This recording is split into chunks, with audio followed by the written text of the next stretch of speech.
Joining me for this episode of Side Hustle Growth Podcast is Portia Obeng, and she is a social media strategist and LinkedIn coach.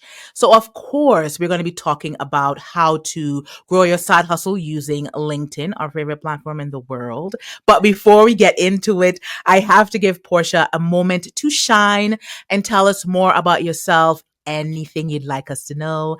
Thank you so much for being here with me, Portia. Thank you so much, CJ, for even inviting me. I greatly appreciate it. You reached out to me via LinkedIn. So there we go. There's the connection already. But yes, I'm a social media strategist and LinkedIn coach. I have been on the internet for a very long time. One of my first jobs, actually my second job out of college, was a social media manager for a small nonprofit. The organization was a hot mess, but because social media was so new, I was able to learn a lot in the role.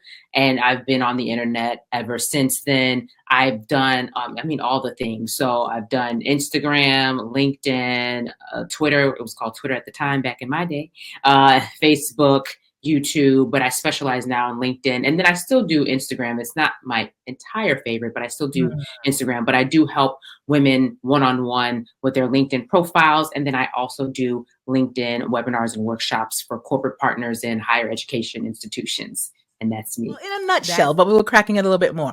So I know you mentioned that you've been on the internet, you've been doing the social media thing for a while. And I do love to ask the question, the transition story, the employee to entrepreneur story. Do you have your own story, your own version to share with us here today? Yeah, it's so funny because I have always had side hustles, which I didn't really know were side hustles. 5-6 years ago, I was like, oh yeah, I always had side hustles.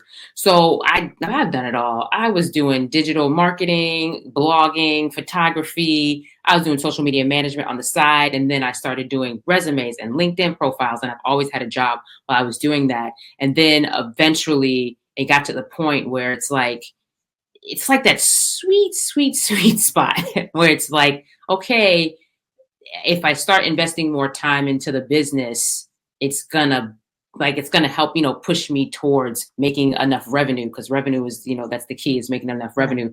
So it was time for me to leave my full-time role, but it was really not a fun experience at all. Basically, somebody had reported me to HR. I always tell people, make sure you check the HR policies, which everything was fine that I was doing. However, I didn't want to be around those people anymore.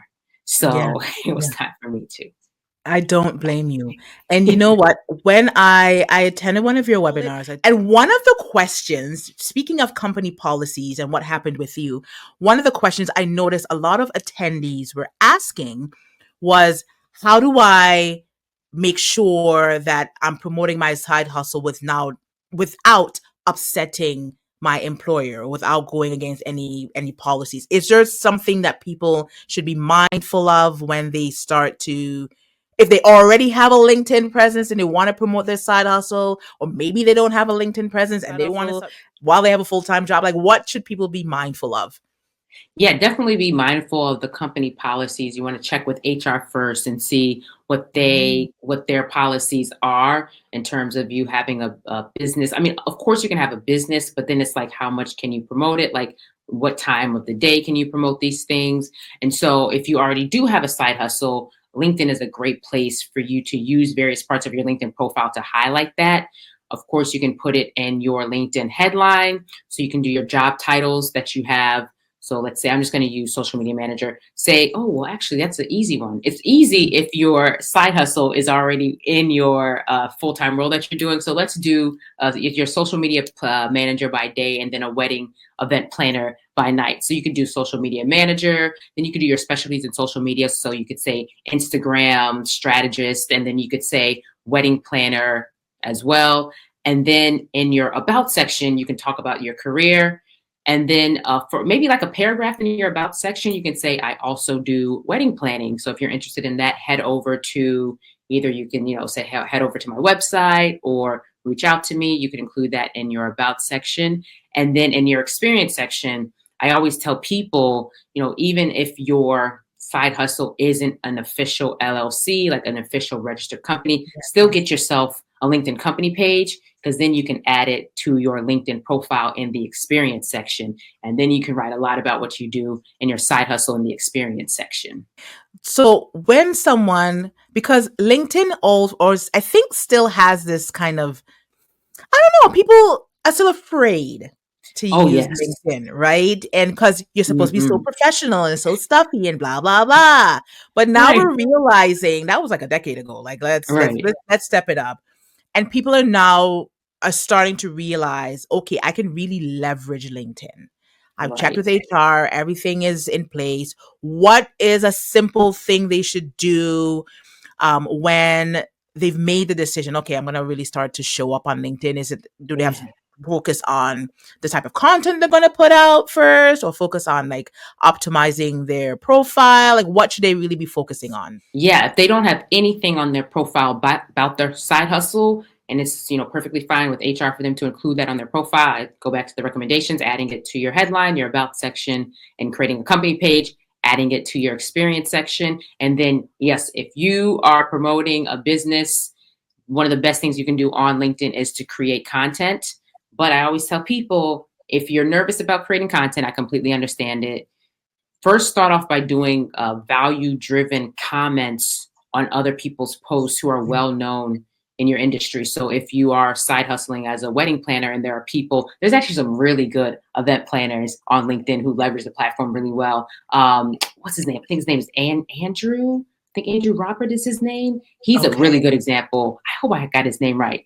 Andrew Robbie. Either way, he's a really good example of using LinkedIn as an event planner. So if you were promoting your side hustle, you would go to his content, and as he's sharing things, you would say, oh wow, this is a really good point. In my experience, when I'm working with high profile clients, I've also had that happen to me, and like, here's something I did to address it. So you're not going to make comments that are just like, oh wow, this is fantastic. You're going to make comments that demonstrate your knowledge of the industry. So yeah, if you're afraid to make content, just do value driven comments. Just do it 10 minutes a day. Set a timer, Mm. 10 minutes a day, go on there. If you can't go every day, one day is better than no days. So just go on there and Mhm. do that. And then when you're ready to start making, actually, you're never going to be ready to start making content. You just have to put a date on your calendar. Like, okay, I'm going to start making the content. You only got to start off with once a week. Just post once a week. LinkedIn Okay. isn't, it's not like Instagram or Twitter where you got to be posting 12,000 times a day. Just once a You week. know what? I love that you mentioned that piece about they don't have to jump right into creating content, because people, and I hear it all the time, CJ, I don't know what to say and I don't know how to put myself out there and that whole thing. And they get so overwhelmed before even starting. So it's like just going on and commenting on other people's posts. I really like doing that. If I'm really moved by someone's post, I'm going to comment. And I've made really good connections just from commenting on someone else's post, or someone has reached out to me and say, hey, saw your comment on so and so. So Exactly. it's actually a really good way Yeah. to build your network and to just kind of grow, build your presence. What else should we be doing when we are stepping into the LinkedIn space and they're thinking, of course, one of the main things like everyone struggles with, especially when they're starting out, is identifying their ideal client. Yeah. So when they want to now create content and they're thinking, okay, my ideal client needs to find me. I need to find my ideal client. Are they already in the right mindset, or is there something else that they should be thinking of in order to attract their ideal client on LinkedIn? Yeah. You'd be surprised. Not actually, maybe not, but like asking people to pinpoint their ideal client is probably the hardest part. So what you just said is the the first part. What you just said is the first part, is finding who your ideal client is, and be very clear and specific about that. Because a lot of the Mhm. times people will be like, "Oh, my product is for everybody, my service is for everybody," but it's not. It's really Right. not, though, right? So literally, like, who is your ideal client? So if you are the event planner, the wedding planner, and your ideal client is Black women who live in urban areas who make at least, six figures a year. Like, you can start connecting with women on LinkedIn who fit that profile, because it's likely that they're connected to other people who are just like them, right? So you Yeah. start connecting with those people, and the magic is really in the messages. Yes. You can start creating content. You can do your value driven comments, which is great. But if you're not connecting with people and the messages, you're really missing out. So as people are interacting with your content, send them a message, say, you know, thank you for interacting with my content. As you said, people have done with you, and you've done with people, vice versa. So I think I tell people, you know, when you're getting started, make sure your profile is filled out and complete, you know, include your side hustle. And then you're going to do the value driven comments, and then you're going to start creating your content. And then you're really going to focus on connecting with people and the messages. Yeah. And just getting out of your head about it. You know, it's not like it's not a marriage proposal. It's just like, hey, I'm so happy to be connected with you. Or just something, right? I think Yeah. that's how we connected, is we just one sent the other a message and the other one replied, and back and forth, like, hey, come on my podcast. Hey, check out my webinar. And that's kind of how the whole thing goes. Now, okay, so I recently did an episode talking about personal branding. The guest was Ada, and talking about personal branding, building a personal brand on LinkedIn. And I know at the beginning of the year, one of my guests, Adrienne, she had talked about how her employer is super cool with her having this side hustle, and they probably eventually might even become clients if things go in that direction. So we are in an age where like side hustles are booming. Right. There's an absolute spike in it. Personal branding is super, super, super, super key, super important. Is it how are the gap? Is there a gap between employers really embracing their employees having their own personal brand? And like, how can they really embrace that? Yeah, there is a huge gap between the employers understanding the value of an employee having a strong personal brand, which it's like it's we're kind of in a strange space, because I have seen there was this really popular TikTok video where somebody was complaining. She was like, you know, these companies want to hire you, but they want you to already have a strong personal brand before they hire you. And that was very interesting to me, because I've seen the exact opposite, especially with doing the work that I do. I found that there's very few companies that understand the value of their employees having strong personal brands. The ones who do understand are typically the tech companies. They understand that if you have an employee who has a strong personal brand, this person starts getting recognized in the industry, then this person gets started, you know, invited to speak on panels, to go to conferences. They're being invited to speak at podcasts, and anywhere they go, they're saying, you know, I'm an employee. Let's just use LinkedIn. You know, I'm an employee at LinkedIn. I work in communications at LinkedIn, right? So everywhere you go, that's basically, I don't want to say like free advertisement, but it's essentially you getting earned media placement without having to do the work.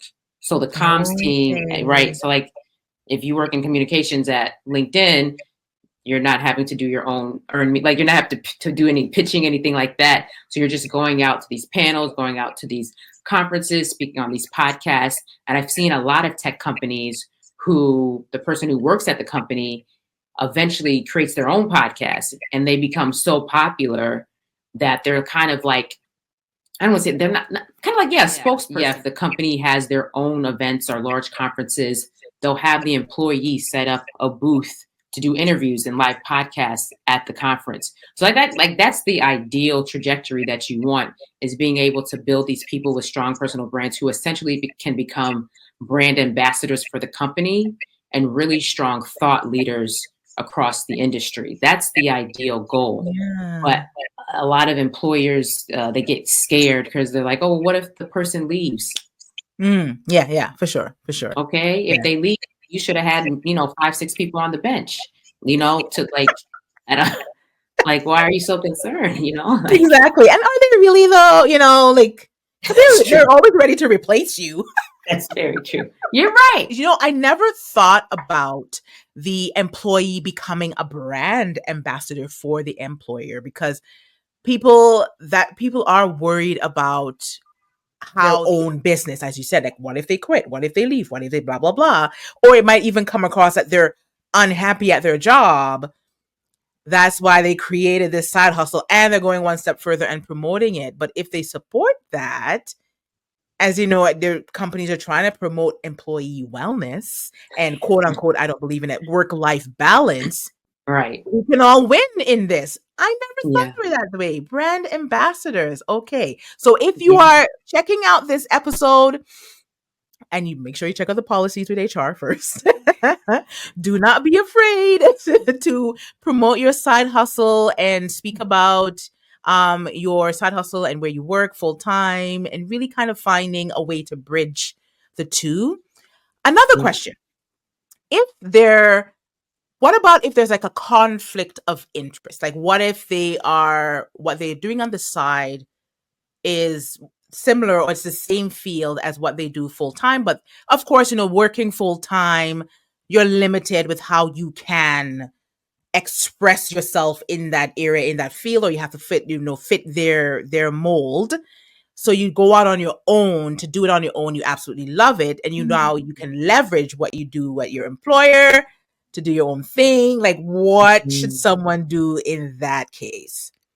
Yeah, the most important thing would be to check the employee policy to see what are their, what do they say about that, if it's a conflict of interest, if there's like, oh, you could steal our clients, which it's like, y'all, most of these companies are working with multi-million-dollar clients. Like, Yeah. you as a solopreneur, you're not gonna likely steal their clients. You know what I mean? But yeah, Yeah, yeah, first make sure you check the HR policy, and then it may be that perhaps LinkedIn is not the platform that you want to be using. You might yeah. use Instagram, you might use Pinterest, you might use TikTok, whatever it is. The main thing is just making sure that you're in alignment with whatever the employee policy is. And then if you see that LinkedIn is not the place for you, then there's plenty of other platforms. But the most important platform is your email list. So I would say Yeah. really focus on building your email list and then moving forward from there. That up is something I always stress to my clients. I'm like, build your email list, grow your email. These platforms, like, it's borrowed space. Or if they Yes. shut down, there goes all their content, there goes all your contacts, there goes everything. So Right. your email list, you own your email list. So I'm really glad that you brought that up. So yes, it's great that if you want to use LinkedIn, you want to leverage LinkedIn, but we must also grow our email lists, folks. I hope you're paying Yes. attention. Okay, another question. You I know I've checked you out in your webinar, and I see you on my LinkedIn feed. I was just like, oh my God, look at this life I changed on LinkedIn. Look at the amazing work I'm doing. What do you have coming up? What are you working on? What should we be looking out for from Portia? Oh yes, thank you so much. So I will be doing. I keep telling people I'm going on tour this summer. It's not a real tour. it is it is me doing LinkedIn presentations for Okay. various organizations. So I do a lot of teaching. I really enjoy doing teaching. So I'll be doing some more LinkedIn trainings for people, particularly the summertime. It's like for college prep programs and internship programs. So I'll be doing more of that in the summertime. And then I also have a LinkedIn course called the LinkedIn Glow Up course. So I do Okay. have my free LinkedIn webinar, which people keep asking me when I'm going to do it again. Y'all, I don't know. It was so much work. So I don't know when I'll be doing that webinar again, but I do have Yeah. the course. So I do have the LinkedIn Glow Up course that walks you through how to update your cover photo, your profile photo, your headline, and your about section. You can do it on your own pace. So I have the course that's available on my website, and then of my clients are women, and so I do a full LinkedIn profile revamp from top to bottom, from your cover photo to your experience section. The before and after, people are usually like, wow, like I can't believe it. Yes, you can believe it, because a lot of the times when people come to work with me one-on-one, they have everything they need. Like, they have all the skill sets, all the knowledge, everything. They're just not communicating it well. So I help them create a very clear career story that explains what they've done. So that's what I do one-on-one. So those are the things that I have coming up. I'm going to be doing the trainings. I have my course, and then of course the one-on-one clients.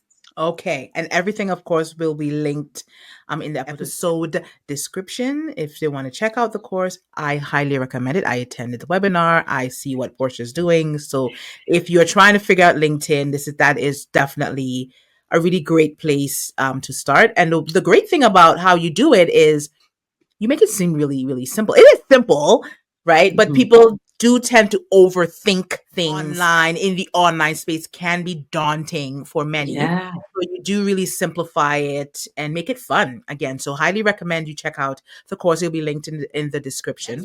I have to ask you for a nugget. Do you have a nugget, some words you can leave with the audience today before I absolutely let you go? Oh, yes. You actually, a great transition when you talked about people being nervous about putting themselves out there on the internet. I completely understand. I worked in social media, like I told you, for years. But for me to start creating video content on LinkedIn, this was back maybe, this was during the pandemic, I think, when I was creating video content, when I first started that on LinkedIn. I was very nervous to get started, very, very nervous, very scared. And I've been on the internet for a very long time, so I completely understand the daunting, overwhelming feeling. But what I tell people all the time is that you try to step away from thinking about yourself and your feelings and think about the people who are waiting on you to share this information. Think about the people who need your help, and not only the people who need your help, but think about for me particular, like thinking about the young Black woman who was coming after me, who was like, oh, I don't see anybody doing this work. Well, now she can see me. And perhaps that'll give her a roadmap to get to where she needs to be. So, step away from thinking about your feelings. Of course, you want to honor your feelings, but then, step away from that and think about the people who are waiting on you to help them. And then think about the people who are coming behind you. So that's Yeah. And I also piggybacking on what you just said is people are waiting for you to share your magic. You're doing everyone a disservice by not showing up, however you show up. And just, it really also kind of humanizes you when you don't have it all figured out. You don't have to have it all figured out when you're in the online space. And being able to say, hey, I'm here figuring this out alongside you, or here's what I learned, or here's what I did, or here's what I did wrong, and here's how I came back from it. People really, really appreciate that when we don't seem so polished. That's why I just show up however I show up. You gonna get what you gonna get online, right? So people really do appreciate that. And I appreciate you being here with me today, hanging out, sharing, encouraging people, especially if you're tuning in and you've been on the fence about whether or not you should try LinkedIn. I've seen some really great, unique, unexpected brands promoting themselves on LinkedIn. LinkedIn is not what it used to be 10, 15 years ago. And there's definitely space for you on there. Check out Portia's course to get started or connect with her. Everything will be linked in the episode description. And on that note, Portia, thank you for being here with me today. And I will see you online. I will see you on LinkedIn, girl. Excellent. Thank you for having me. Thank you.